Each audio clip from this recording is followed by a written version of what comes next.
Hi there, this is Rene Hamilton from Inner Soul Technologies, and I'm here with Kenji Kumara. And we're here for a workshop in Edmonton, Alberta, and the date is June 19th today. I think, I'm not sure actually, time sort of passed me by. However, I was graciously invited to Kenji's workshop here to experience what Kenji does with the quantum light weaving, and I'll just tell you a bit brief about myself, and then I'll introduce Kenji here, the master of quantum state that we've experienced this weekend. I'm Rene Hamilton from InnerSoulTechnologies.com. I'm the inventor of quantum nano vortex technology. I'm a author. I teach quantum psychology. I'm an artist. Also, I'm a systems researcher, and do many other things on the side as well. And I've been so blessed to have come into contact with Kenji and his beautiful assistants, and have the opportunity here to interview him and find out what exactly he does and how he's gotten where he has gotten. I attended a workshop this weekend and had some pretty profound experiences, and it's been quite intriguing for me. And I'd like to introduce Kenji Kumara, and thank you so much for being here. And you're here for just a few more hours, so we're just getting this in real quick while we have an opportunity. And I'd like to find out a little more about what you do and how you got started, and if you can give us your website, a little bit of contact information to begin with, so you can just let us know what you're all about and briefly what you do, and then I'll ask you some more questions and we can get further into detail here. Sounds good. Okay. Thank you very much. QuantumLightWeaving.com is my website address, and all the information is there. It is being upgraded and redesigned. Wow. So it should be looking pretty good next year. Okay. In the meantime, Yeah. we have our event schedule, Okay. so people can go to the events and the schedule page. Okay. And we have pretty much all the information people would need regarding personal sessions, the training, public presentations, group healing work. Okay. Excellent. I wanted to share with the Edmonton community that myself and my staff really enjoyed being here for a week, and it was the most outstanding training. It was really amazing. Very, very outstanding. And Do you have a YouTube channel? Do you have a Facebook page? I have Facebook, Okay. Kenji Kumara or Lightweaver7. Okay. YouTube, I believe, is under my name, Okay. Kenji Kumara. Okay. You have I know I've seen a couple fan pages on there, and like a sort of biography page on there, and then you have your personal account on there. So I'm not sure which one is which. However, I'm sure you'll get that sorted out as to which one. Yeah.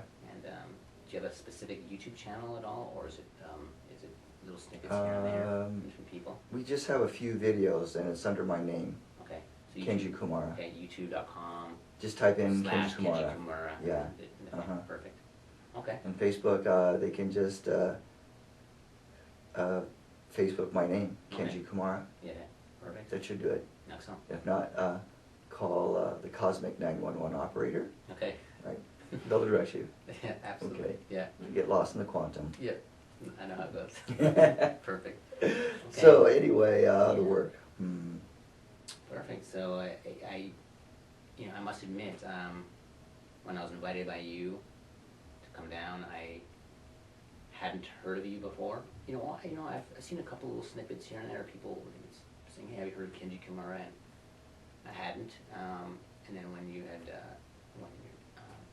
Alice, your friend and assistant, had contacted me, again, she said, have you heard of Kenji? I'm like, no. Well, he likes your artwork and he wants you to come and check it out. And I wasn't skeptical. However, I didn't know what to expect. And when I had met you, I went for the barbecue, the private barbecue at her place. When I sat next to you, I'm very sensitive to energy, so very subtle vibrations. I had a hard time speaking to you. For some reason, my the brain to mouth coordination was offset. Mm. And you're asking me questions about my advanced quantum matrix manifestation plate, and I couldn't really give you an answer. I couldn't. Did you notice that? Yeah. I couldn't. I just always a little shy. Yeah. No. I was literally. I was in an altered state, sitting next to you, so it was hard for me to communicate on an intellectual level. So I've become more accustomed to your energy over the weekend. So I'm a little more balanced in that field per se. So just from an experience of an altered state, just by sitting next to you, I was put into a different state of consciousness, and I'm not sure people really understand what that is or what that means. So it's quite profound to be in that presence, to where your whole being is altered just by being in your presence per se. So it's definitely an honor and a gift and a blessing to be with like-minded or souls that are really looking to progress and experience the growth of your own true self. So thank you so much for being welcome. you. Right. Yeah, I just try to be me. Mm-hmm. Well, you're not trying, you're doing it. So why don't you just tell us a little bit about what you do and what sort of stages you went to get to where you are. You could summarize it, or you could get into a little more detail if you feel that's relevant or not. Well, age 5, I asked my mom, "Who am I?" And she said, "You're Japanese." And that began my search. Right there. Because that was, I knew at that age, that's kindergarten. That was kindergarten. That wasn't the level I was asking the question. And so I probably knew on other levels that my parents couldn't see me or didn't know who I was. And so pretty much my whole life there was certain things I never discussed with them because I just felt they couldn't answer it. So that was probably the first indication. Okay. Now had they said something different, maybe my search would have never started at 5. Interesting. Maybe, but that spurred me to seek. Just out of curiosity, why them telling you that you're Japanese, why did that not satisfy you? What was it about that was... Well, I was asking really about, on a soul level, who am I? And I knew a physical body level, a cultural level, and I knew that. Even at 5 years old, I knew that I was different physically looking than I was Japanese. Okay. So I knew that. Right. See, that's not the level that I was asking. Now, why I didn't ask my dad, I don't know. But I think it was a spontaneous thing with my mom. She was cleaning the bathtub one day, and I just walked in and said, "Mommy, who am I?" She stopped, and turned around and said, "You're Japanese," and started That was it? That was it, and I just walked away going, "Nope, that wasn't it." Okay. Interesting. So I started my search after I got out of the Air Force. I got out when I was 21, then I worked for 9 months. Then I started college, and that began my official search. So What rough range of year did you go to college? I started 1969. Okay. And it took me 10 years to get my master's degree, but I was determined to do that. Excellent. But I didn't know it would take that long. That was in California? That was in California, yes. Okay. I was born and raised in Berkeley. Okay. Back in the day when it was nice and mellow. And Gotcha. Yeah, very different now. So I believe the first teacher that I met was a Swami from India. And then see other Swamis that would come pass through, the area where I was going to college. And then I would see psychics, I would see people that, they didn't really channel back in those days, but there were some mediums that I studied with. And it was all about, my search really was, somewhere as a little kid growing up, I remember studying with the master every Friday. I mean, that was just a memory. You were studying with the master? Yeah. Okay. Not in this life. Okay. But in another life where I would go for my lessons every Friday, and I look forward to it. I just want to clarify something. You went for lessons with the master on any different realm other than the 3D physical realm that you were currently based in physically at that moment? No, not quite. No, I remember, my memory was growing up as a teenager that I missed going to my Friday lessons with my master and my teacher from another lifetime or a parallel lifetime. Sure. I missed that. Didn't have it on the physical plane here. That's why I was searching. Okay. And, it was probably a Zen master because that feeling was like a very simple kind of teaching that I was studying. It wasn't complicated where you have to study sutras or Bibles or, that kind of stuff. Repeat 1,000 mantras, yes, 10,000 a day. Okay. Yeah. So I think my memory was that I would report to him, my experiences for the week. We would go over that, and Mm-hmm. But I missed that. So when I started college, I just went to see whoever I could that was in town or in the area. Mm-hmm. And these were also people that taught seminars. Mm-hmm. So I pretty much read all the books from about 1969 through about 1986. And then my brain began to not be able to read. It was kind of like loose focus. Like things like different types of psychology, like Krishnamurti, like I studied everything. material. I studied everything. Okay. Everything up until 86, 87, 88. Okay. That was in the metaphysical books, right? Everything. Well, that I could tune into. Sure. That didn't feel, So I would read books that I felt somewhat of this vibrational kinship with. Yes. But, I would look through everything. And I bought many books and then gave them away. Mm-hmm. And then it came a point where my brain says, okay, now you gotta do something different other than read. And, but getting back, I believe as a teenager, I had this thing inside of where I wanted to know how Jesus exactly did his healing work. And I was raised Methodist. Sunday school was kind of boring. Mm-hmm. And I would go to the adult services, and that was probably more boring. Right. But I love my granny. She was a spiritual leader with a Methodist church in Mm-hmm. Berkeley, California. She was kind of like my mentor in a sort of unseen way, though. Mm-hmm. She would never teach me anything per se, Mm-hmm. although she would model Jesus' teachings. And she always said, she's the embodiment of those teachings. yeah, she was. Since she was the spiritual leader of the church, which I didn't know Okay. until at her funeral, my aunt mentioned something, and I went, what? You just said, did I hear you right? Granny was the spiritual leader of this church? Wow. We're sitting in the pews. Yeah. That's when I found, that's how humble she was. Yes. I mean, she just always said, I go to bed like about 9:30, I get up every morning, and I pray for everybody I know. And I'm thinking, why would Granny get up and pray for everybody? Every day. Mm-hmm. Well, if you're the leader of a church, that's what you do. But see, I didn't know she was the leader of the church, so Yeah. I kept thinking, why That's did she do that? I mean, that's like really cool. Yeah. She had the softest hands, and when she would put her hands on my head, it was like I would feel this shock. The shock, of course, I didn't know if that was Shakti at the time, but I would feel this wonderful energy. Would you want to explain what Shakti is? It's just a blessing or a transmission that can come through people. Okay. We all have that ability. Okay. It's just the Eastern term, Is it Shakti. like a blessing almost? Yeah, it's a blessing. Okay. Yeah. In the West, we might call it grace. Okay. Yeah. So anyway,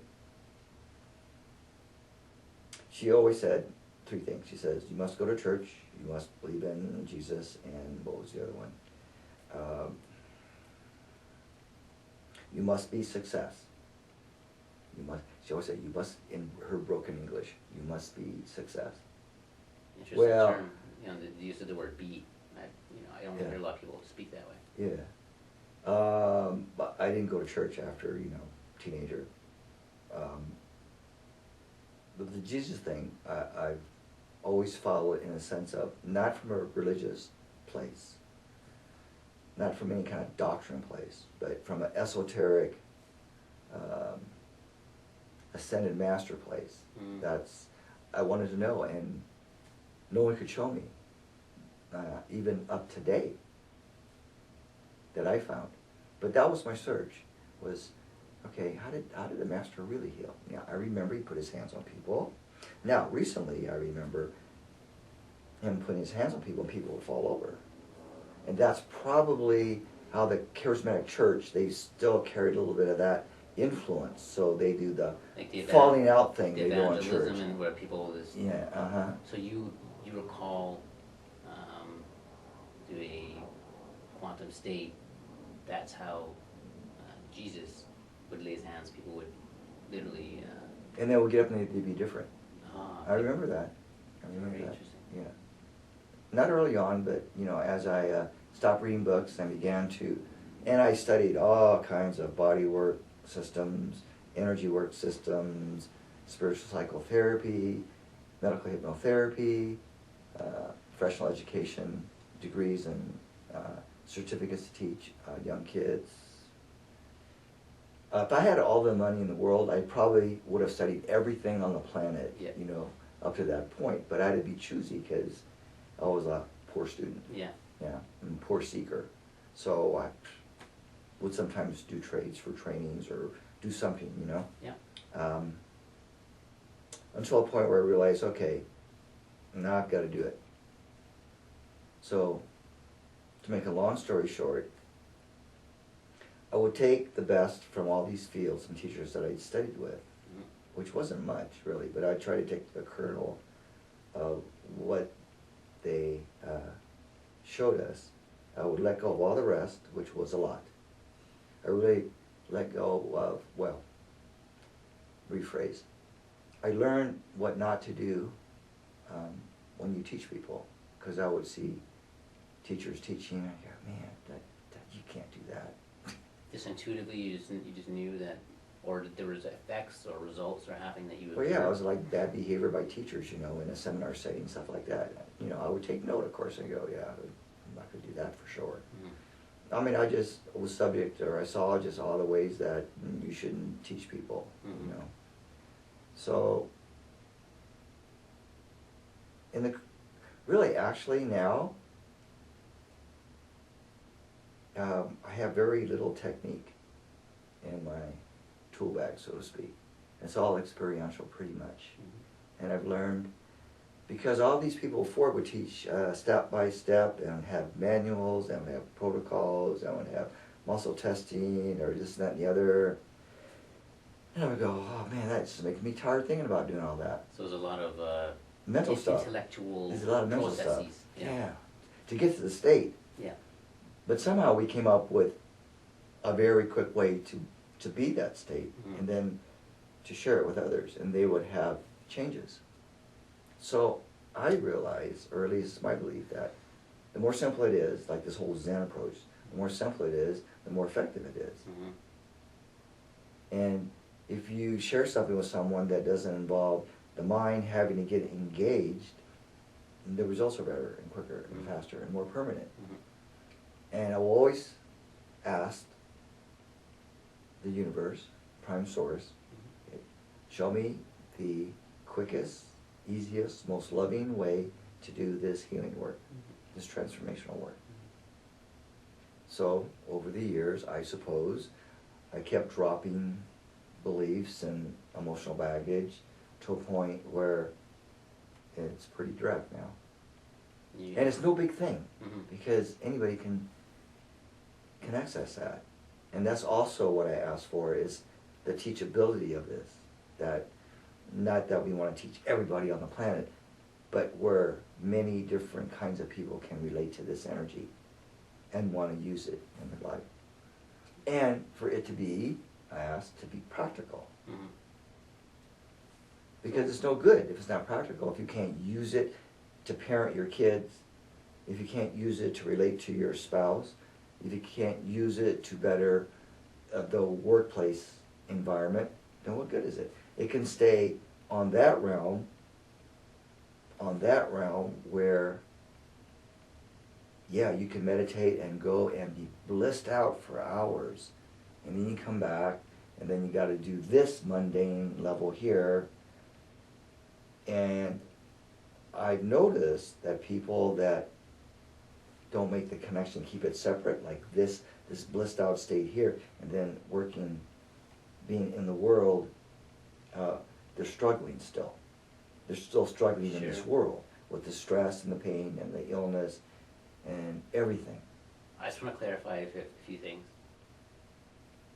What you're saying is there are some people who can access immense levels of bliss, of Unified true- field. yeah, Mhm. oneness or whatever you want to call it, yet they cannot function in the society day to day because they're not balanced between what's happening here and where their consciousness is.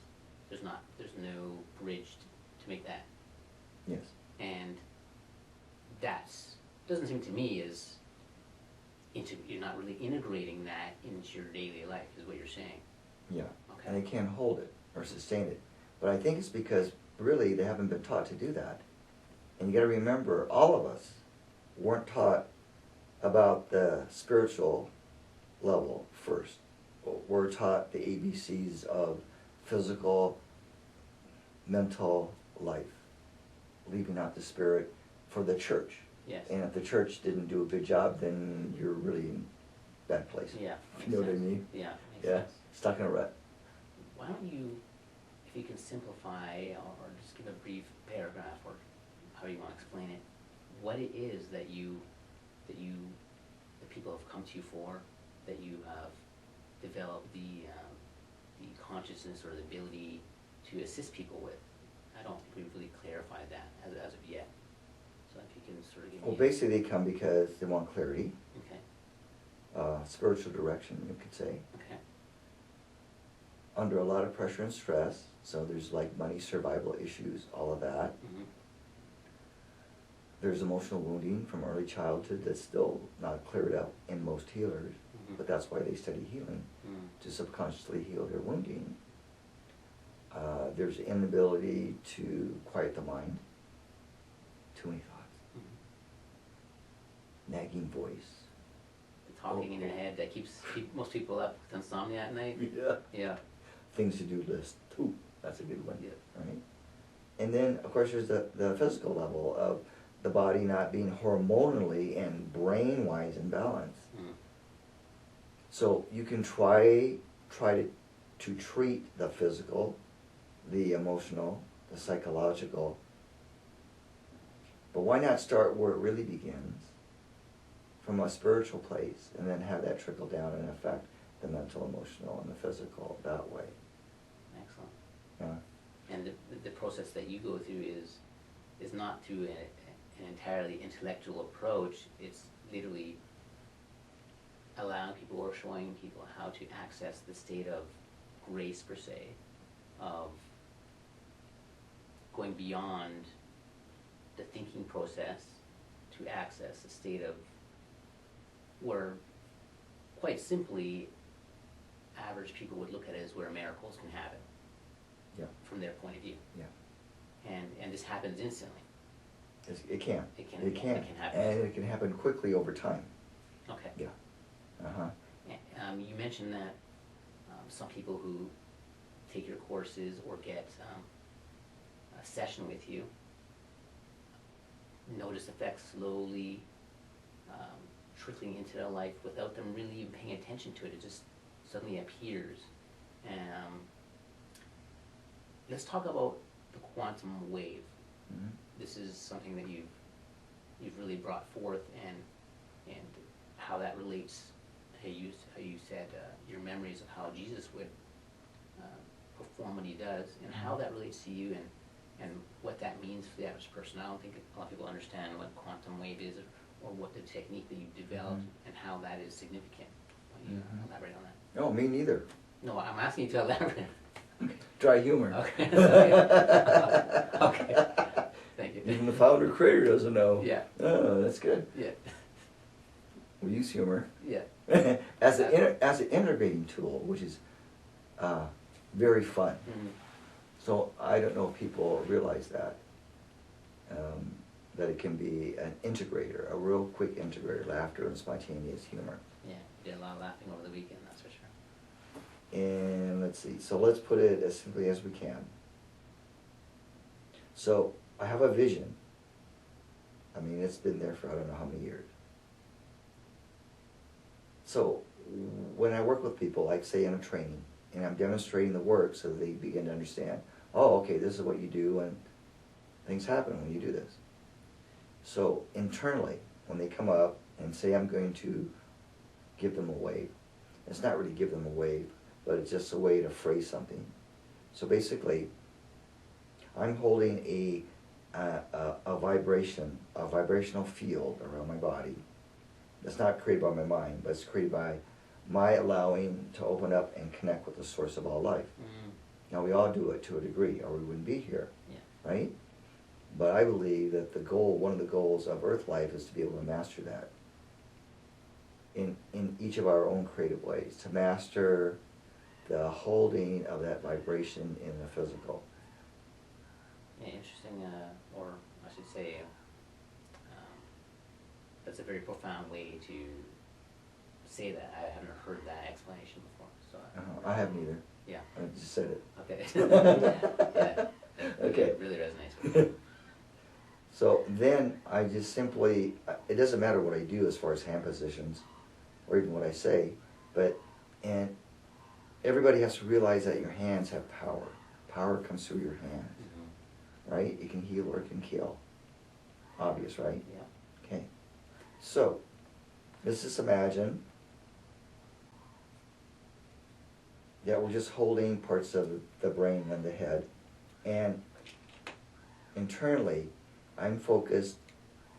If I could draw it out for you, or if you were to be able to do a symbol, let's just use this because this was from the last training, and it carries the energy to the viewer from the last training, which was completed yesterday. So imagine, we're just going to imagine that this is the source. This is the point of power of source, of creativity, on a cosmic universal level, and you happen to, with your expertise, diagram it in such a way that it does carry the vibration when you look at it.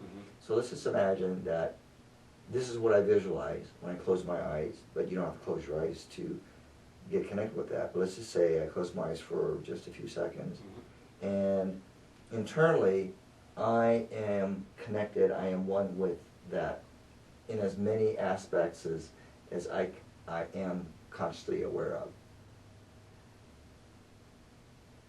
Then something happens. That person will most likely just fall over because your brain all of a sudden, when the brain interfaces a quantum, it shuts down. If you bring maybe too powerful of a software, if you try to download a software program that maybe is too strong for your computer, it might theoretically, like, your Q might just go like that, right? And just like die or go, just like a quick power surge or overloading of memory or something. Yeah, and it's almost like how solar flares can like disrupt communication here and knock out communication system for a bit. That's why you have circuit breakers. They kind of compensate for that. But let's just say that when the body is able to receive the signals from source as a quantum wave, as a solar wave, as a gamma wave, as a whatever it is that you cannot see with a microscope, that level, okay, or instruments. And the brain all of a sudden is affected by this current, let's say. It knocks the brain out for a moment. It goes offline, and the body goes down on the mat, and it'll stay down there. If you leave it alone, the body, it may stay down there without moving for an hour, or maybe 2 hours. But given the time that we have in the training, so we calibrate like usually 20 minutes. So let's just say in those 20 minutes, so your brain's offline now. It's sleeping. It's not like it's still totally it's sleep. Operational. Huh? It's operational. But it's not doing anything. Yeah. Right? Yeah. That's what you want, so that the power of this can actually imprint into the brain and create a new way of thinking and feeling and behaving in the world. So almost like a rewiring of new neural pathways, Yes. a new way of perception or new feeling, new ideas, new emotions. Yes. Uh-huh. Just a modified self per se. Yeah, and what happens is when a person really allows that vibration to go deep into the cells of the brain and the centers of the brain, see, this energy has intelligence, so it knows.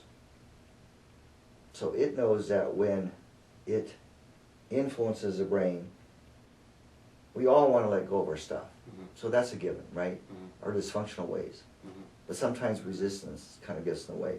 But this energy will help clear all of that old stuff, just literally go poof.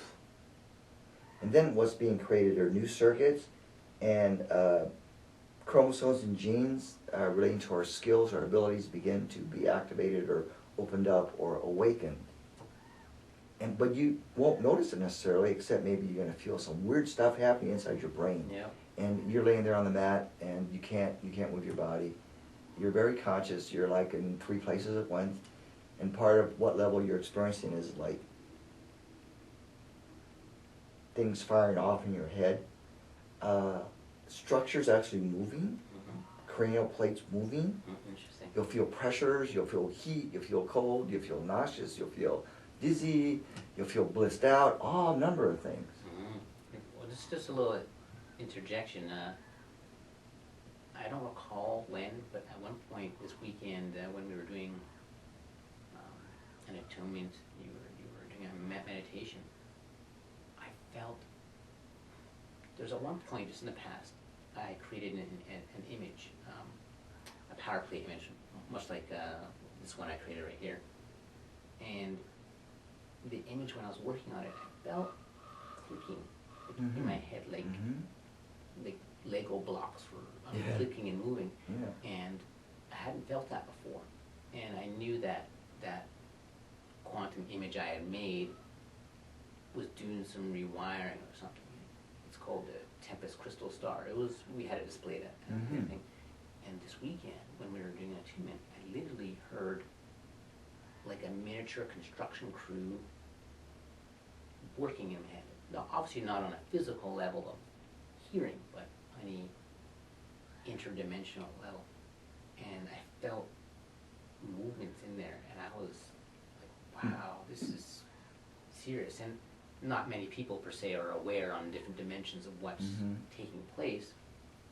Fortunately, I am sense enough to pick up on very subtle mental, emotional changes or whatever. So that's probably something that a lot of people would notice is what's taking place on these different levels. So it's quite interesting that you mentioned that things might actually be moving, or tectonic plates of the earth, how they shift and whatnot. Yeah. This is happening in the brain and the neural pathways.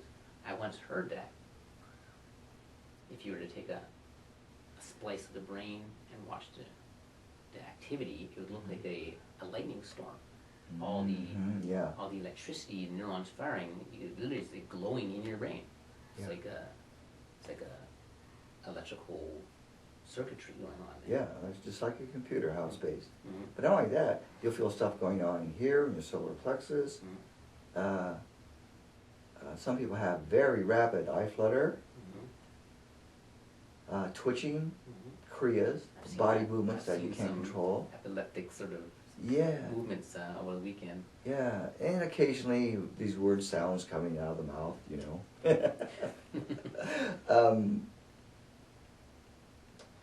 The spine adjusting by itself, the neck adjusting by itself, C1, C2 adjusting by itself. And you remember the one student we worked with that had the neck pattern, right? And then we didn't necessarily do a specific wave for her neck thing, but remember, she moved her neck afterwards, and I had full range of motion. And then even more, a little bit after that. So all these wonderful things can happen without us knowing it. The body can begin to reshape, readjust. We've seen people's faces morph into all kinds of stuff. Past life, future lives, parallel selves. Really? So it's basically putting oneself in a state of unlimited potential, the unlimited potentiality, and whatever, is there something someone asks for, or is it just Prime Source Creator does whatever it wants to do? How is there a way to direct what happens in this? Yes, both. Okay. So Prime Source knows, yes. Okay. So I believe that the key to self-healing or spiritual change in one's life is first, you have to ask inwardly, and then you have to be open to receive it, which is a little bit harder. That's the tricky part in a way, because we all have a lot of unconscious resistance. You know, say, okay, yeah, I want this, yeah, I'm open to that. But when it comes to really receiving it and embodying it, then acting that energy out in the world, well, that could be another story. Ooh, I don't know. Yeah. Right? It might bring up some responsibility issues, which may or may not be true. Probably most likely not true. Not true as in an illusion, or fear, not true in irrational like fear. Yeah, like all right. Let me ask you this. So, if this moment that you realize in this moment, or like after the activation we're going to do for our audience, that you had this realization, not just mental or intellectual, but a full body knowing and recognition that you are where you've been wanting to go in your life. So in other words, to put it very simply, although it's a misnomer, all of a sudden, when you open your eyes, you go, okay, this is what enlightenment is, or this is what self-realization is, or this is what God realization is, or this is what being really awake is. Now, what would you do, or what would you think after that now? Because now you're in a totally new zone, in a sense, right? Yeah. And let's just say you left all of your old behind, because that is what's required. Okay. No carry-on baggage in the New Earth vibration. What would be your responsibilities as a individual, as also as a soul, and as a divine spirit? So I'm not necessarily asking you to respond to that, but I believe some people have these considerations deep way back in their mind. And it might scare them, because they may believe, not true, but they may believe, okay, now I've got to give up all my personal desires, I've got to serve others, and I've got to go out and save the world. I've got to leave my family, my job, my career, my kids, my pets, my SUV, my everything, my cell phone, my brand new cell phone, everything. And I've got to go out there and do a Mother Teresa or a Gandhi or a Dalai Lama. Just posing, just posing these questions. But I would say that that's not true. These preconceived ideas of what we're supposed to do post-enlightenment or whatever it is. Then we have to also remember we've enlightened many times and we've ascended many times. But for some, we are integrating all of our past lives into this one. That's not easy. All of them, the wisdom, the learning, into this embodiment, and doing the ascension thing again from scratch. That's not easy. But some of us have chosen to do that. And the work is designed to reach those people out there that don't have a family to be a part of, to connect with, because it's a very lonely path. I didn't mention my 30, 40 years have been quite lonely in certain ways, and I've been a loner most of my life, so they can relate to that, all you out there. So part of the work is to draw the soul group, the soul family together, so we can create and work together. And we change the world by just changing us. We're not going to save anybody. We're working on ourselves. And in that vibration, we'll touch others. And they'll go, man, you look really different since I last saw you last month. I'm, pretending like, okay, tomorrow someone's going to see you. I haven't seen you for a while. And go, man, your vibes are really good. What have you been doing? And you say, well, and they'll probably want to know. And so that's how it kind of spreads. Where they feel something and they want that. They recognize that the grace, the lead by example sort of thing I get what you're saying, totally. Yeah. I want to touch up on something. Just briefly that you just mentioned. Some people, like post-illumination per se, or post-enlightenment, when this new field of bringing prime source creator, state of grace into one's life, and having a permanent conscious awakening, is that something that you have encountered? Is people not talking to you, not being able to envision how they're going to live their life? Or has it been a gradual, graceful process in which they can integrate this new state of consciousness into their life? Have you experienced Hopefully, it's a gradual, okay. easy, step-by-step integration. We don't teach the Big Bang Theory of the lightning bolt and Charlton Heston vision, right? And the angels and all that. Oh, okay, right? Although it might happen. Yes. My assistant, from the very beginning, after she took the first training of 5 people, 5 students. On that, right? Yes. Okay. Well, she told me a couple years later, her first wave experience, she had the experience of the white light in her first wave. Mm-hmm. Okay, so anything is possible. Mm-hmm. But it was from that experience that I believe that she just knew that she had to be a part of this. Mm-hmm. It was like no other consideration, no, intellectual dialogue. She just knew. That was it. And so she told me, I'm hanging around with you. You're not getting rid of me. So, yeah, yeah. She's amazing. A very valuable part of the work. Absolutely. And so let me ask you a question, because I haven't completely answered it.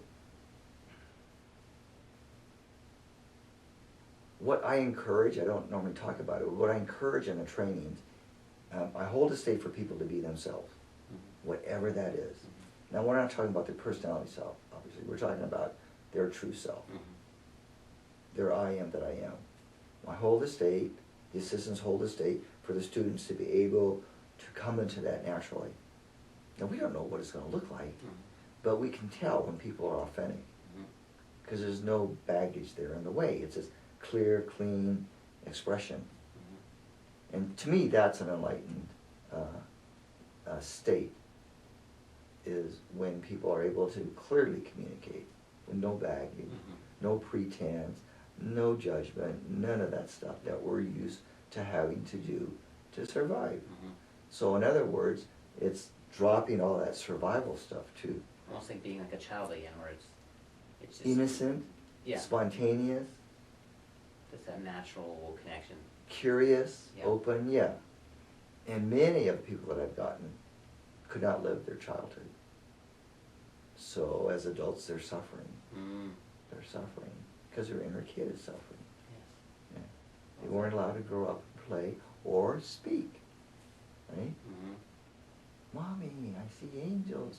No, you're going to school now, dear. Mm. You can't be talking about seeing angels. Mm. So close that off now. Become normal and learn how to read, write, and do arithmetic. Yeah. Age 6, 7. Yeah. Okay. Yeah. Or abusive families, or don't speak unless you're spoken to, and Yeah. my mother was raised in a convent, Mm-hmm. and it was a pretty rough time, and you weren't allowed to speak. You was Wow. That was it. Wow. You spoke and you're spoken to, and that's it. Wow. Period. And there's no, it's not you just escape or run away at the age of 7 years old or something, right? So, it could be pretty deep impact for your future if you're not Yeah. able to clear that and move beyond that. Mm-hmm. So, totally would make sense. Absolutely. Okay. And then also to finish your question. Mm-hmm. So we're not teaching so much a technique, but we do a protocol, like a meditative, energetic invocation and visualization through our creativity to help set a state. So let me see if I can pull in the physical analogy here.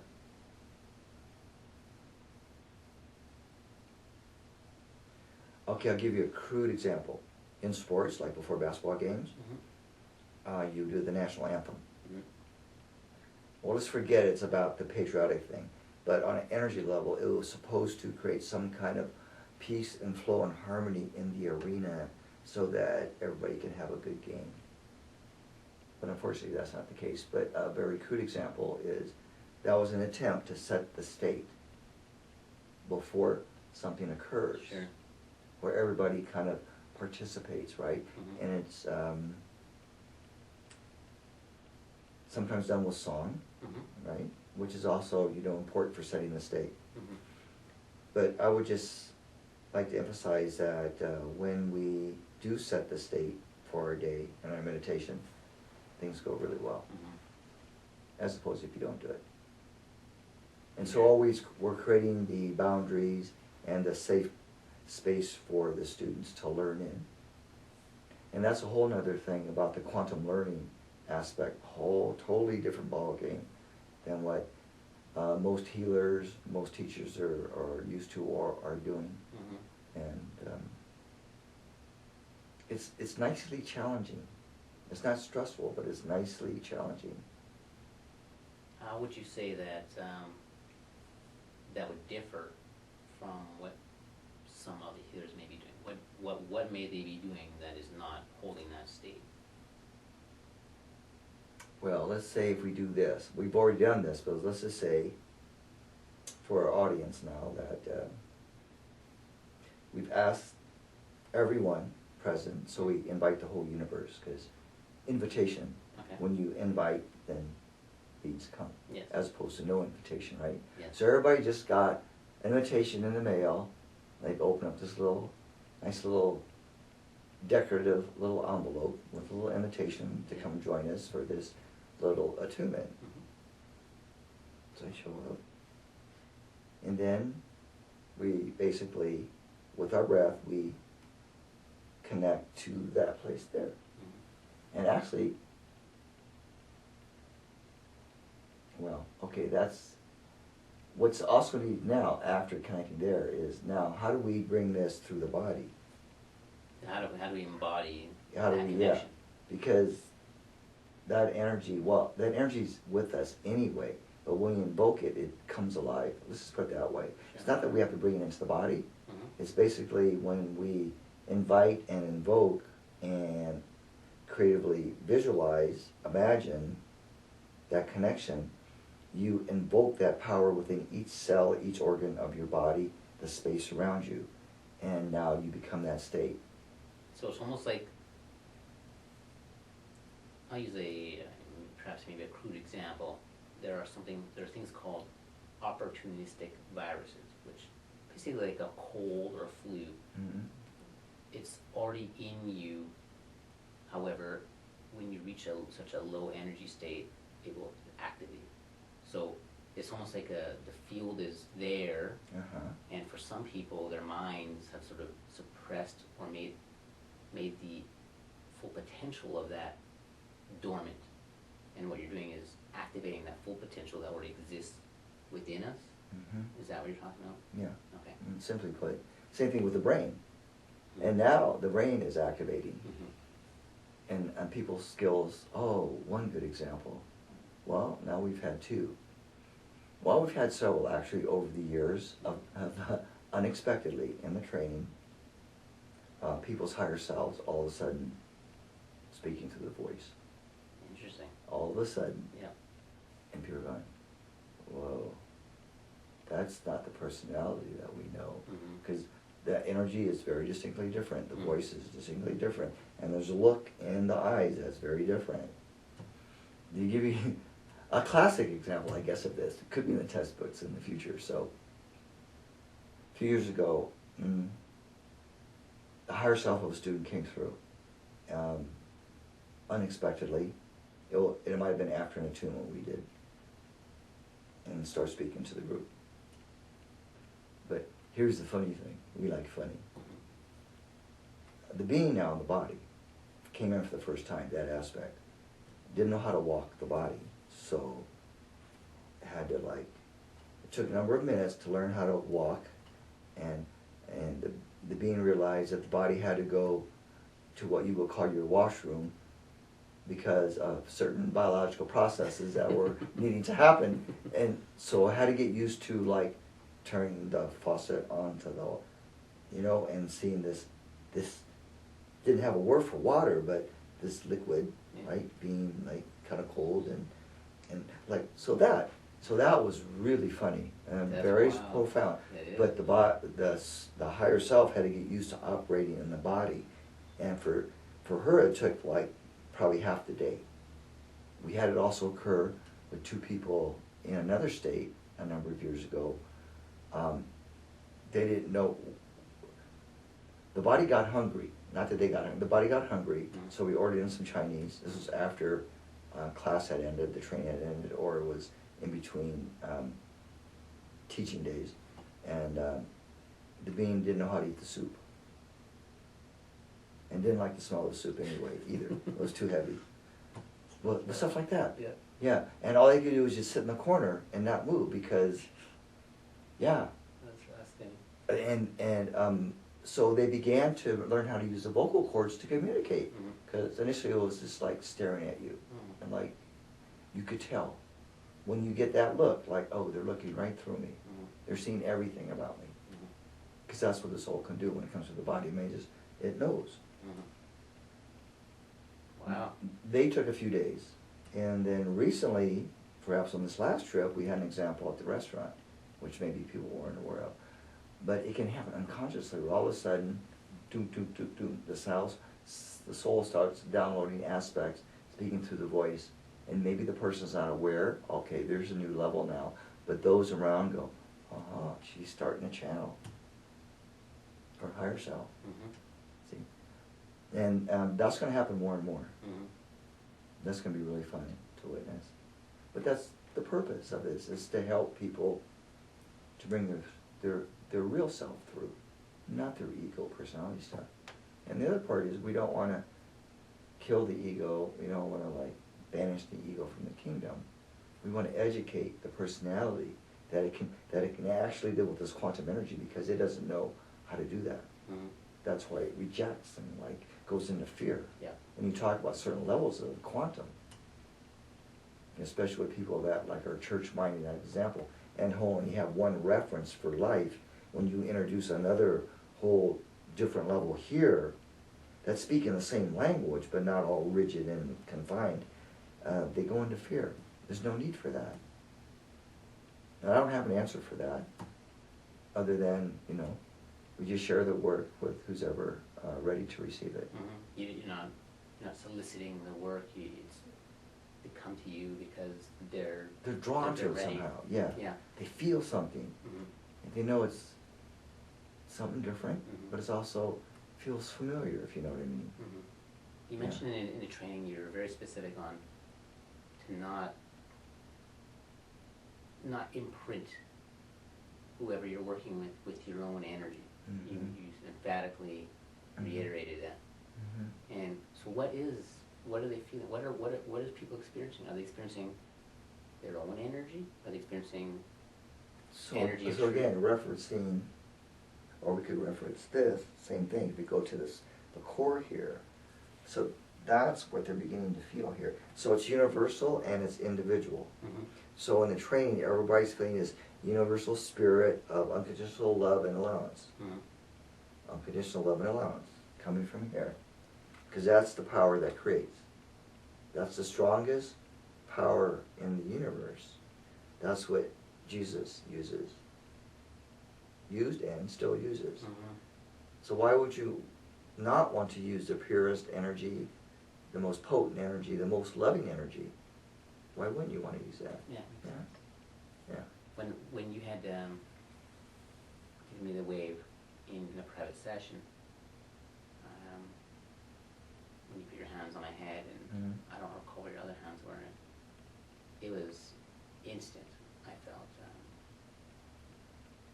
like electrical tingling in my feet or my legs and in my head simultaneously, and I felt a rush of joy move through my body, Mhm. and I almost burst out laughing, and my face was like, what's the word?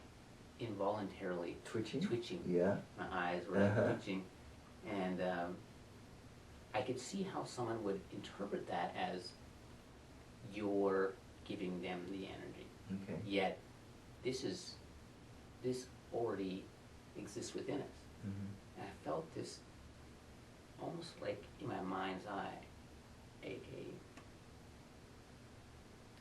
point of light or a point of darkness, I don't know, just a something, a point of something, sort of expand from my back and just go, like open up like a zipper, zzz, and it kind of went over me, and I felt the urge to just shut down, and that's when I laid back, and I think it was Anna who caught me in you know, for 20 minutes or half an hour or whatever. I was just I was aware of my surroundings, yet I was detached from the surroundings, and I could hear voices talking, but I didn't want to get up. I didn't want to move. I was just in my own sort of world. Yeah. And what was most profound was that there was not the chitter chatter of automated talking. I could think, and it was only me versus random just coming through. Excellent. So it was almost like I could hear myself through the silence without any chitter chatter, if you want to call it. All that static. Yeah, all the background The white noise. The white noise. Yeah. Like someone, it's almost like when someone has been yelling in your ear for 20 years straight, and one day they just stop, and you're like, what's that? You know, you're just like, you know, what's that silence? You know, it's just, the silence is deafening, you know, oxymoron. Speaking of that, we've had, one student freak out. She went to that place of like total void, nothing, just clear light, and she freaked out, frightened her, because she was just all the white noise, the static. Yes. Yeah. But that's rare. Yeah. So we calibrate in the experience for people that they be giving exactly what they can handle, no more. And of course it's based on everyone's ability to receive and trust. So there's a law that even the angels follow. So it is given, whatever you're asking for, it is given according to your trust and belief in self. So if you're coming up from poverty and deprivation and abuse, your ability to receive and have is probably going to be like, a little much, right? But so you'll be given that much. But tomorrow it could be like this. So never more than you cannot handle. Right. So that's the grace. Yeah. So Spirit fills a cup up to, right to the top, but it won't overflow. That's why we create the storage area in the brain also, to make sure as a backup that the brain doesn't get overloaded and people get confused, because we don't want that. Oh, getting back to functioning, this is answer to your question, how many minutes ago, about functioning on the earth plane. So yeah, you can get blissed out to a point of where you cannot function on the earth plane and get stuff done. Well, we don't want people to do that, right? If you go to an ashram and live in an ashram, well, maybe you can do it there because you don't have responsibilities other than scrubbing the floor and, Yeah. But if you're in the marketplace, you've got your stuff to do here, right? And so the idea is to ground and balance that energy to where it's functional in the everyday sense. Sure. Now, occasionally, we have to put a disclaimer. You may take the roundabout way getting home from the store in the quantum state. Yeah. Some of the people have experienced in their training. Yeah. Or actually even getting lost. I'm thinking of someone in particular. Getting lost in the building several times in one day. And it's not that big of a building either. Too funny. I got lost here actually. First day I took the elevator and took some wrong turn and ended in another wing, and I was like, what? What's going on? And yeah, so interesting indeed. Yeah, okay. So I think I answered your original question. It just takes some time. Yeah, absolutely. So people can come to you for a quantum wave session in order to help resolve or gain greater clarity on whatever it is they want to work on, or they can come to you for a training session in terms of where you provide intensive training for people to emulate your work and carry that forth and reach the masses in a on a more ground level per se, and that's. I would prefer. I'm evolving out of doing personal sessions and phone sessions. Okay. Because I am getting more busy. Okay. And requested to go here, there, and everywhere. Yeah. You know, Jupiter, Venus, Aldebaran, Arcturus. Okay. You know. Take me with you when we Cassiopeia, okay, yeah. Occasional trips to the universe, you know, for vacation. Yeah, nice. Perfect. Are you going to universe? Okay. I would love for people to consider the opportunity to train in this work. There are several levels to this work. And all I can say is from our experience, it's just amazing. And it's a co-creation, really. You know, the depth of the power of grace that comes through for the student is dependent upon the class as a whole. So if they really, really, really, really get into it and really just open up and allow, we can go very deep with the transmission, so to speak, the activations, the attunements that allow the students to do the work. And they'll do it on the first day. No question about that. We are moving into doing large group work where we fill a big conference room with 100 to 500 to 3,000, 5,000 people sitting in chairs. And then we'll present a segment, we'll do an activation, we'll do some sharings, we'll present another segment, we'll do an attunement, we'll do some sharings, and maybe a third time. That would be in the context of about a 5-hour event. Okay. So that's what I would like to move into in the near future. I do want to train people to duplicate what we do in the training so that I don't have to do it eventually, where the students graduate to become teachers and they would do what I do, and they would network into different cities throughout the U.S. and Canada for now. Perfect. And, you know, offer private work, phone work, do public events. You do have I thought I saw you break down, you had a Europe. There's a possibility we might go to Europe next spring if the promotional company and I agree to, you know, all the specifics of coming on maybe a 3-week to Germany, Austria, and Switzerland. Okay. Possibly a quick hop to the UK. Yeah, we have a lot of viewers and customers and whatnot from all over Europe, so definitely they'd be interested in having access to that directly through you. And I have always loved Canadians, so this is a pitch for Canada. Okay. So I love coming here. That's awesome. In spite of the border crossing stuff, Really? customs. Did you have any issues? Oh, no. Okay. Perfect. It's always funny when we go through customs, because we're in that quantum state, and Anna and I went through, not together, but we got the same agent, and we had to make up a story, and but it was pretty funny. Yeah, it's no problem. Oh, excellent. Yeah, but I don't know. I think I have a past life connection with Canada.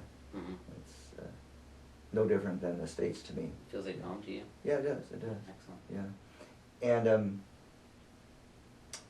we're always doing new radio shows, and that's really, really fun to do. And we do the attunements, or we do a guided meditation on the radio shows. Excellent. We do a short presentation, and then we do some sharings at the end.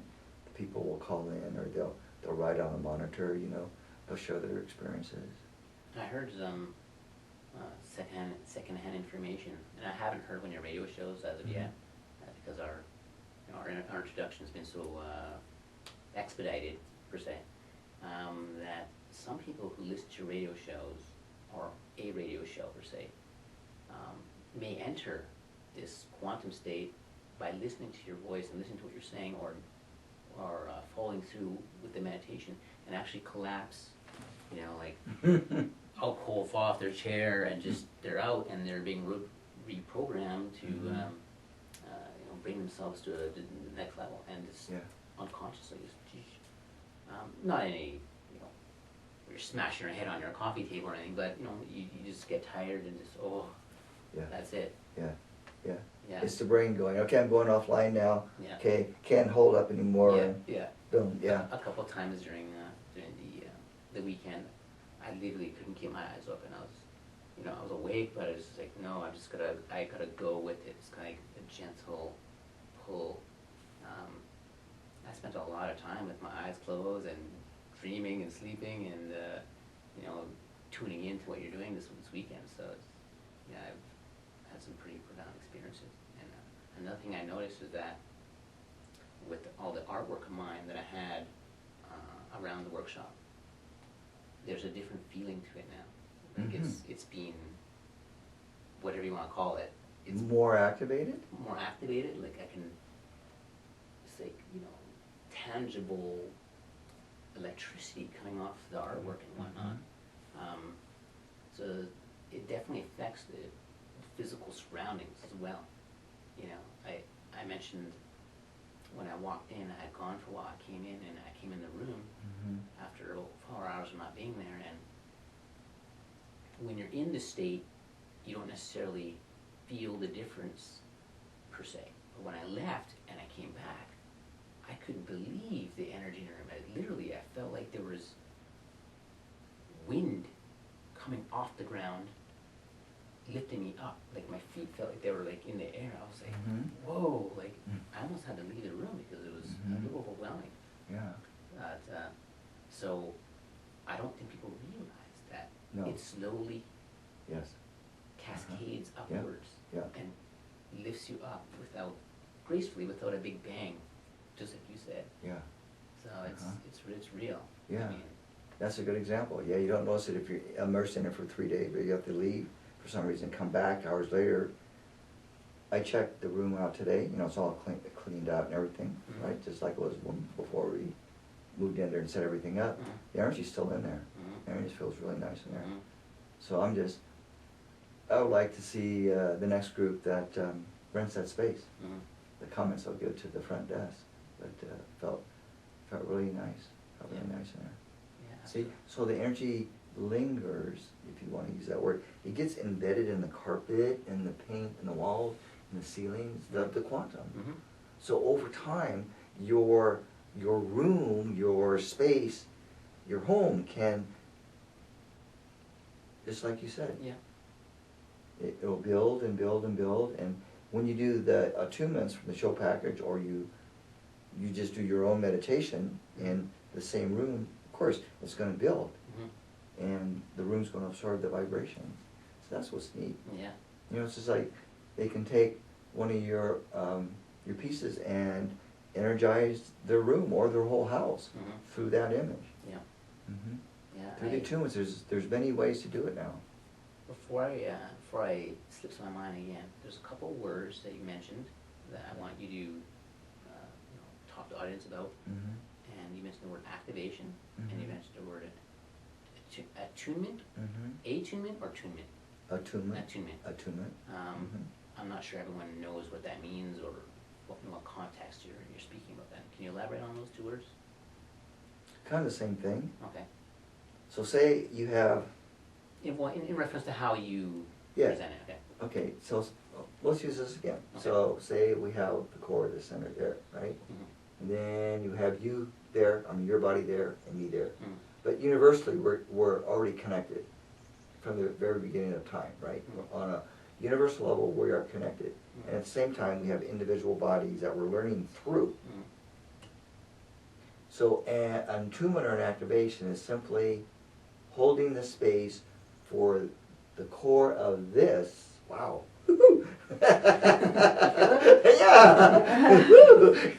yeah. Cool. Here. Well, I can feel it, trust me.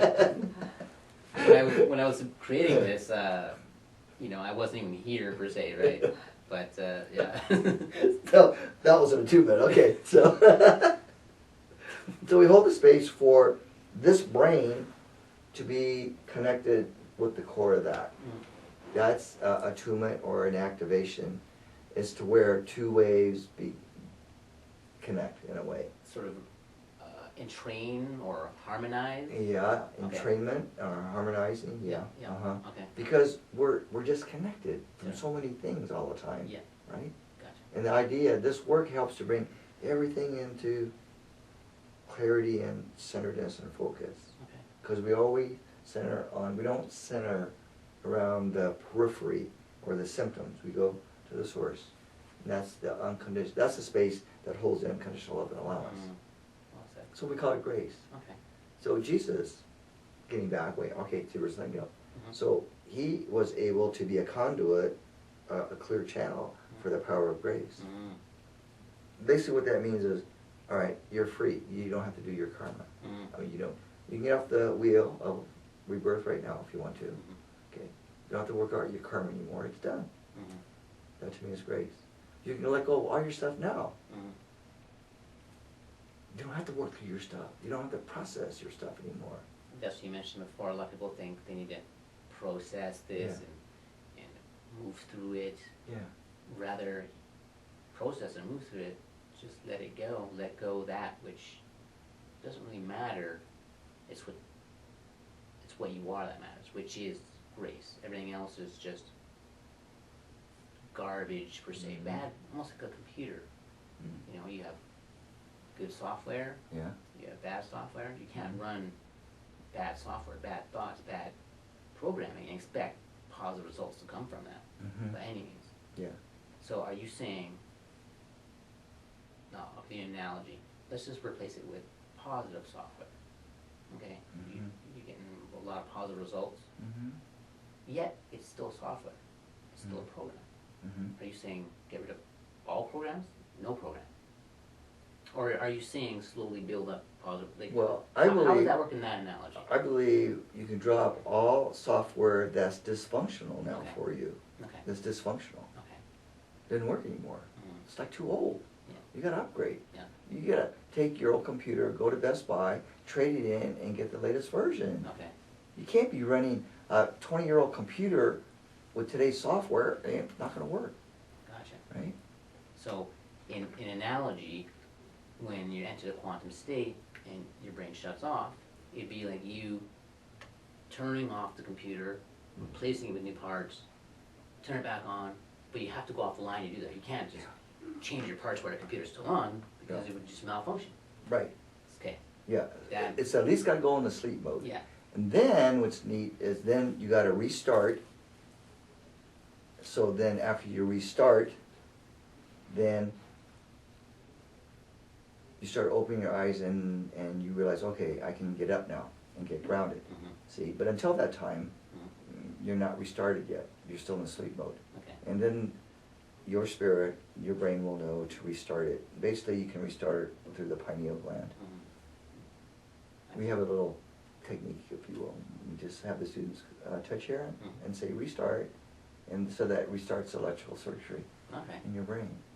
That's just one way to do it. This is a playful way to do it. It's Excellent. not serious, but it works. Excellent. Yeah. Did you touch upon the word activation, or was that what you would call activation?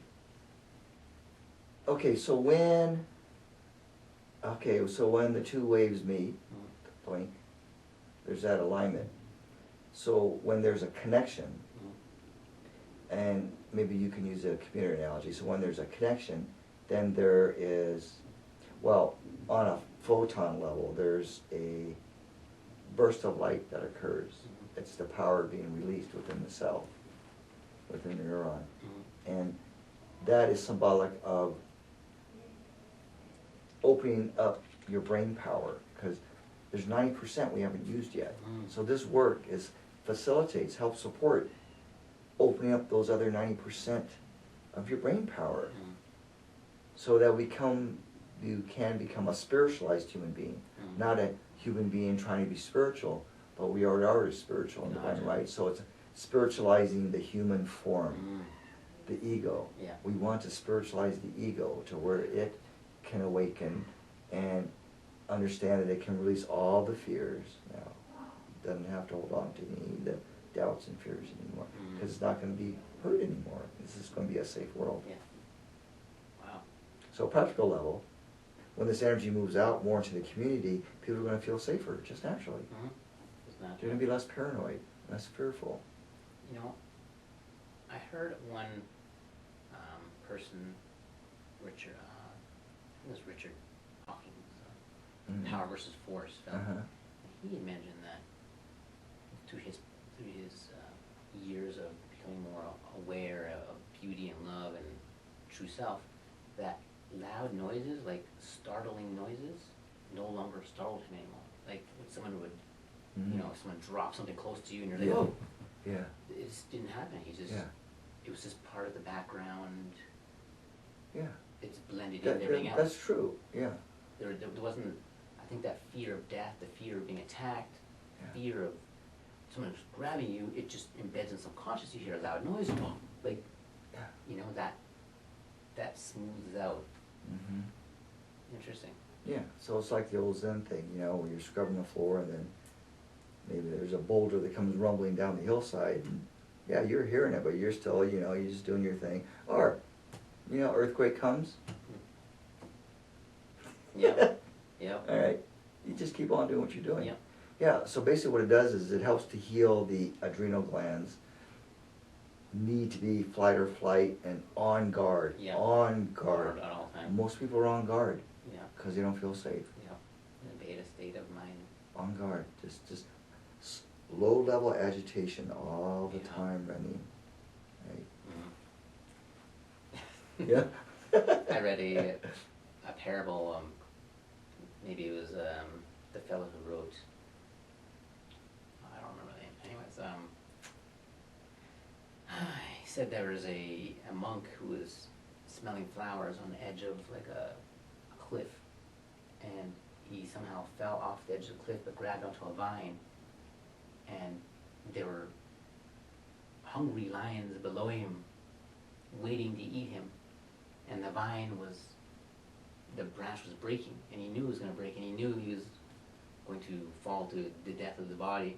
Yet there was a bunch of flowers on the vine, so he just took the time to smell the flowers and, you know, enjoyed the moment for what it was. No Mhm. full well knowing what's going to happen, Mhm. you know, by being in that grace and not really fearing that which is inevitable. So you work with whatever you're given, and you work with the most pure intention, and nothing can go wrong in that state because you're working from that truth of what you are. Mm-hmm. So, you know, I've really felt I told you, a deeper level of confidence, a deeper level of calm, quiet, loving, warm, a presence, a powerful, warm presence within. And that's, you know, I can Power feel, peace. yeah. That's the peace that paths all of your standing in the Bible. Mhm. That's not describable. Mhm. Okay, that's what you're beginning to feel. That's what all the students are embedded with. Mhm. Bottom line, in their first wave experience. You got to have that. That's your foundation. Mhm. Excellent. Yeah. I think you, you are going to do a bit of a meditation. Mm-hmm. A little guided meditation, so Okay. people can experience a taste of the work. Mm-hmm. Okay. We won't go real deep, but we'll kind of give an appetizer. Okay. Mm-hmm. Perfect. And I'm sure some people are going to be curious about these quantum cubes, so you can always contact me at innersoultechnologies.com if you're interested in finding a little more about them and how they help the quantum field, you know, sort of move within these 3D realms. And I'm going to focus the camera on you, and we're going to allow that state of grace to enter and transmit that, imprint that to the video, to the audio, and experience what you experience. And you may feel something, like you said, you may not, you may fall asleep, you may just have a better day and notice little things changing. And thank you so much for You're welcome. doing the interview and spending time with me this weekend and inviting me down. You know, really appreciate that, and I look forward to working with you on a couple of projects here and there and seeing how we can grow together.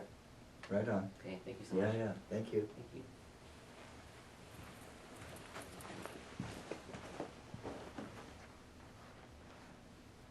Okay, so we have to say this disclaimer, so please do not watch or listen to this video while driving your automobile or playing it in the automobile, period.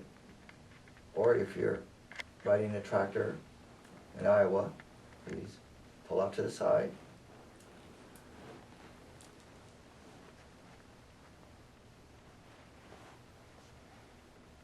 So we ask everyone to stop multitasking and just bring all of your awareness into a quiet space, turning off all distractions in your home, such as radio, TV, etc. And you want to have your spine in a comfortable position.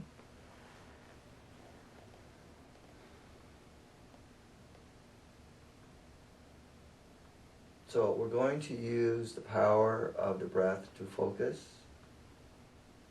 and relax the brain. So we're going to ground the body first. So feel and imagine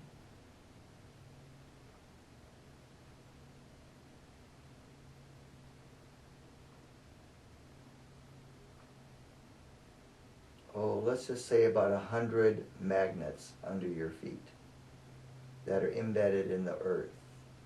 And your feet are also magnetics, or a magnet.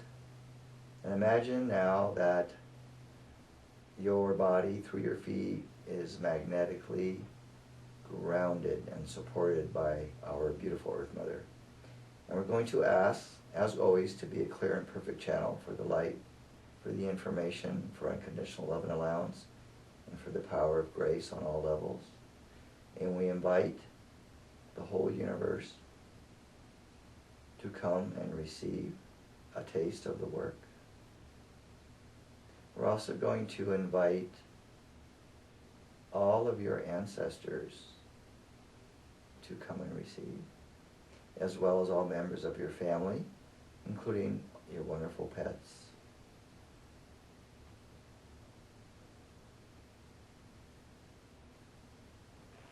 So imagine now using the power of your creativity. And on a physical level, that part resides through the brain. So imagine you as the Voyager, as the I am that I am, have detached yourself from your emotional body and your intellect, and from all worries and concerns of the world, your life, your present situation. And you stepped out of the body for a moment through the golden arc of light, and your focus as the Voyager outside of space-time.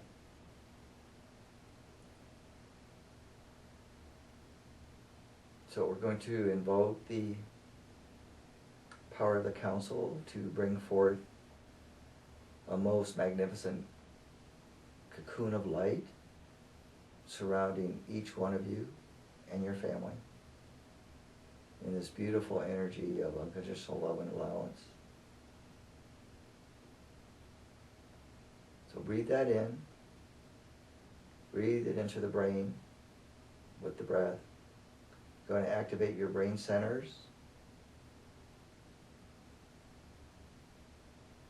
Beginning to activate your body's power to heal itself, and your body's ability to balance the adrenaline and cortisol levels through your kidneys and adrenal glands, to balance your hormones,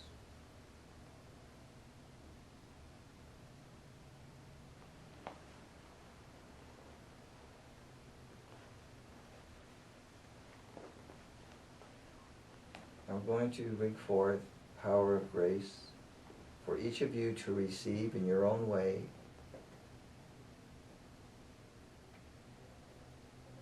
So simply think of an issue, think of a situation or a person that you desire healing with,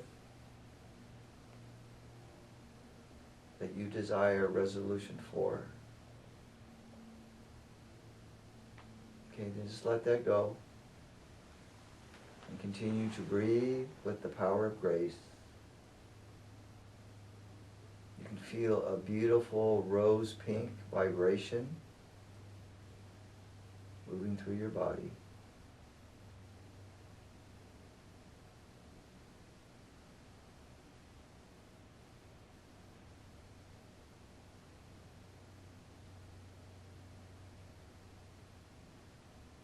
Allow this vibration to move through the silence within your mind. Allow it to move through and activate your immune system in your body.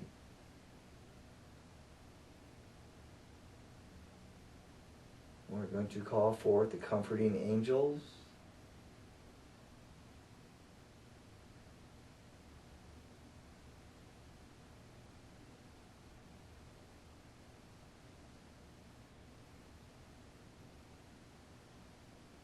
And the loving support of Gaia, Mother Earth, and all of her healing elemental energies. We're going to call forth your spirit, the I am that I am. So begin to breathe now, that power within you, through the breath. You're going to anchor it at the base of your spine, in your sacrum. You're going to anchor it into your solar plexus, your stomach area. You're going to anchor it in your lungs and your thymus gland, into your throat and thyroids, into the brow and your pineal gland. You're going to create a storage area in your brain to put all of this quantum data until you need it.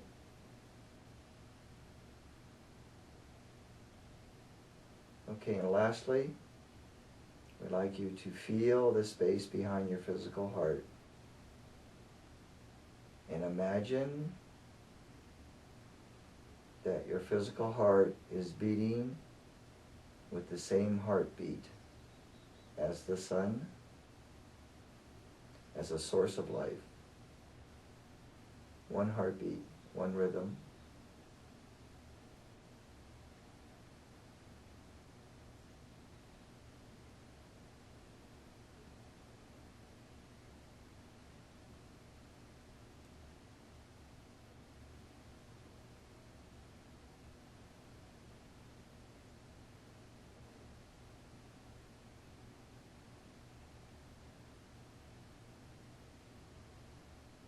Allow that vibration to move through all ages of your life, starting with your birth and moving through your current age in this now moment.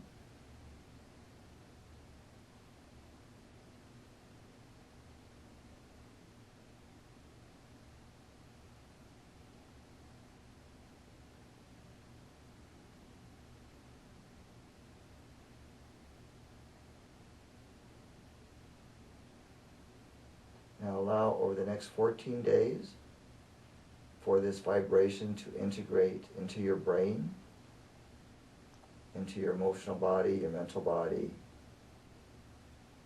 your etheric body. Simply allow and trust that all is good.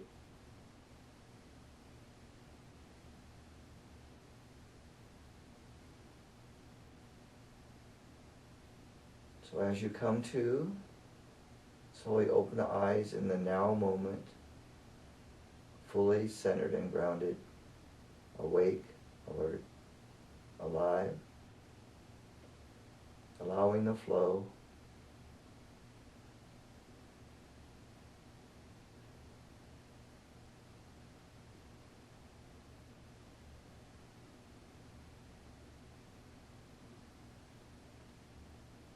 Allow the quantum vibrations to settle into your cells and organs. Be at peace. Know all is well. We send our blessings. Namaste.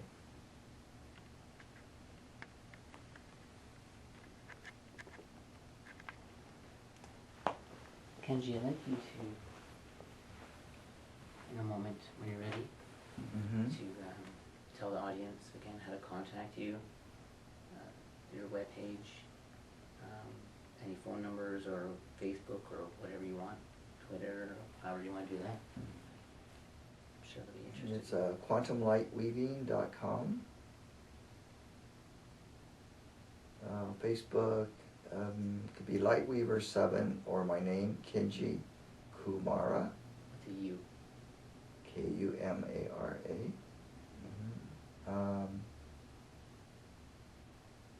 My contact information is on my website on the contact page. And we will be coming back to Edmonton, hopefully this year, maybe twice. We'll be in Santa Fe, Tucson, Austin next February or January. We'll be in Fairfield, Iowa, November for advanced training. We'll be in Portland next month, July.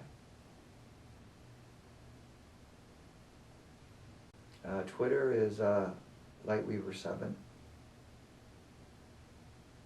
LinkedIn, which I don't use very much, is also Lightweaver7. That's the number 7. And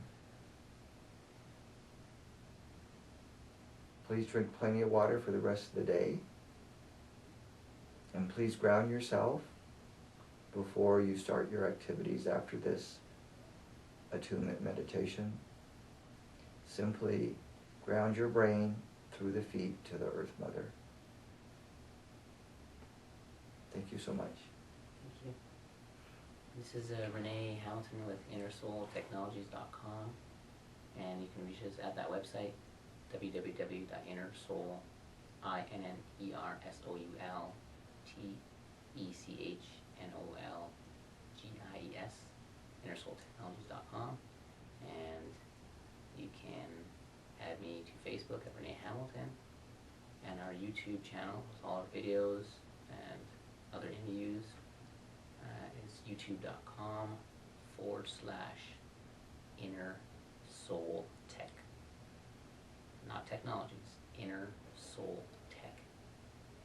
And I'm not sure if you want me to mention this or not, but there's a possibility of us co-creating perhaps a quantum pendant.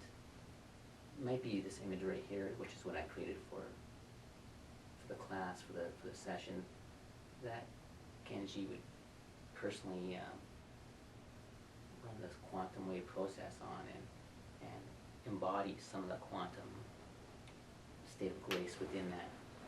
So one could have that with them when they're not necessarily mindful of it and assist in that process. So looking forward to working with you on that and getting the word out, especially to younger generation, which is so embroiled in the mayhem of the world and technology, that we really need to take time to spend time for ourselves to discover who we are.